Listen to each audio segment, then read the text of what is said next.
Após o anúncio da redução nas taxas de juros nos cartões de crédito e outros serviços, agora é a vez do financiamento imobiliário. A Caixa anunciou queda de até 21% nos juros. O corte vale a partir do dia 4 de maio para os contratos novos. De acordo com a simulação, em um financiamento de 200 mil, por exemplo, o cliente vai economizar cerca de R$ 1.800 nas prestações do primeiro ano.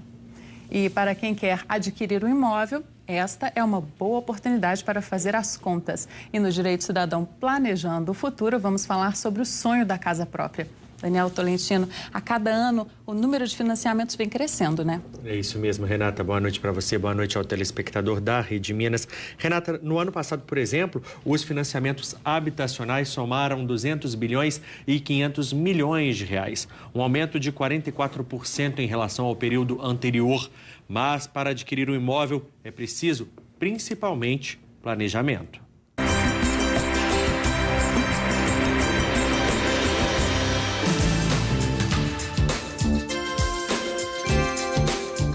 Quantas ofertas! Em alguns prédios, o anúncio está no portão. Em outros, só um não é suficiente. Vários, oferecendo apartamentos no mesmo edifício. Imóveis que ainda estão só na promessa. Na estratégia de marketing, vale distribuir folders nos carros e até faixas na janela para chamar a atenção. E se para vender, a preocupação está em anunciar bem, para comprar vale fazer contas. Adquirir um imóvel é o sonho de muitos brasileiros. Porém, fechar um bom negócio envolve números que não estão só aqui, na calculadora. A começar pela quantidade de quartos. Será que um apartamento com 2 acomoda toda a minha família? E as vagas? Uma é suficiente? Com estas respostas em mente e os cálculos no bolso, Ebert finalmente vai sair do aluguel. Em outubro, ele se muda. Planejamento que começou há 3 anos. Fiz um planejamento há 3 anos atrás para poder estar morando no imóvel próprio este ano, né?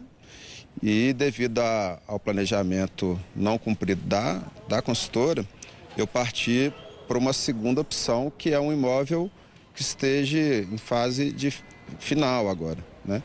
Então, eu estou me desfazendo do planejamento antigo para começar um novo planejamento de vida.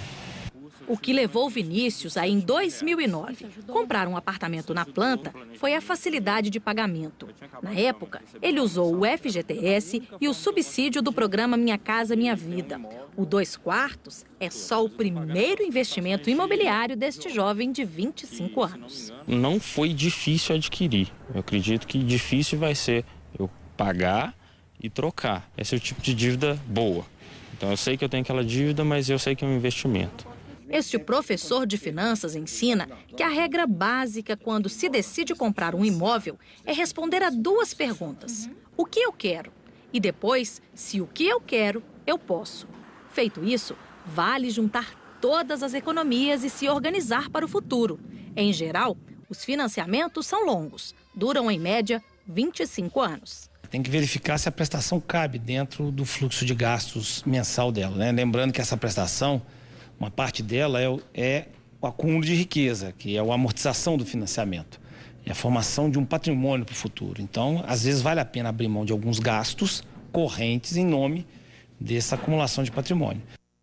E para falar sobre a importância do planejamento na hora de comprar um imóvel financiado, nós convidamos o presidente da Associação dos Mutuários e Moradores de Minas Gerais, Silvio Saldanha. Boa noite, bem-vindo ao Direito Cidadão Jornal Minas. Vamos começar falando aqui para o nosso telespectador qual que é o principal cuidado, a principal cautela antes de optar por um financiamento imobiliário, Silvio. A gente sempre orienta, Daniel, que se faça um planejamento. A pessoa tem que colocar na ponta do lápis o que ela vai comprar, quanto que vai custar naquele orçamento dela, e se realmente na família tem condições de arcar com aquela despesa daquele imóvel, né, naquele momento. Silvio, nesse momento, com a Caixa Econômica Federal reduzindo a taxa de juros, qual que é o principal cuidado sobre a variação e o financiamento de outros bancos públicos e privados? Perfeito.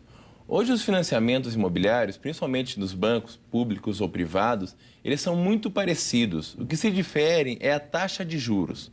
Então, o consumidor que está buscando adquirir o seu imóvel, ele deve buscar a menor taxa de juro. O banco que conseguir oferecer o menor juro anual é o que deve ser contratado na hora de fazer o financiamento imobiliário. Na sua opinião, como é que se calcula o valor ideal da prestação? A prestação hoje é calculada em cima do prazo e a taxa de juros do consumidor, além do valor financiado. Então, a única variável que altera de um banco para o outro é a taxa de juros anual. E o valor dessa prestação no bolso de quem vai adquirir um imóvel? Tem uma regra básica para saber quanto ele pode gastar com isso, Silvio? Sempre se orienta que não deixe ultrapassar 30% do orçamento familiar bruto, para que o consumidor consiga pagar de uma forma suave e constante, até porque é um financiamento que às vezes leva 10, 20 ou 30 anos, né? Fazer um empréstimo para quitar o valor das prestações, para quitar o financiamento, na sua opinião, vale a pena ou não? Não é recomendável. Hoje, a menor taxa de juro praticada pelos bancos é no direito imobiliário.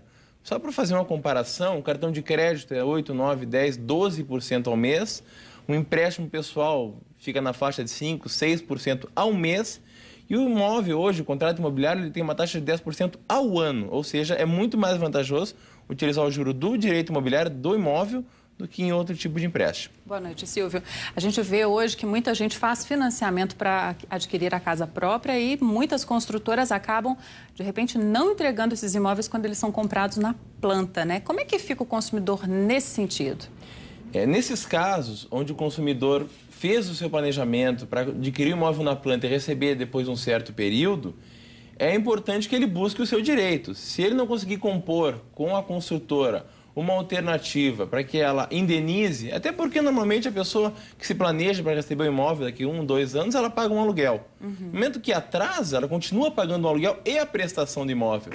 Então é importante que ela tente compor com a construtora um acordo ou o pagamento do aluguel, ou que ela busque por meios judiciais essa alternativa. Silvio, para a gente encerrar logo no início aqui do Direito do Cidadão de hoje, Planejando o Futuro, nós falamos sobre a redução de juros da Caixa Econômica Federal para o financiamento imobiliário. Quem já comprou um imóvel pode, por exemplo, ter aí uma nova negociação com a Caixa também para redução desses juros ou não? Certo. Essa decisão saiu hoje pela Caixa Federal e entra em vigor no dia 4 de maio, no próximo feirão da Casa Própria. A iniciativa foi para os contratos novos. Então, em primeiro momento, não serão contemplados aqueles que já possuem financiamento. Ok, muito obrigado pela sua presença, pelas explicações, Renata. Obrigada.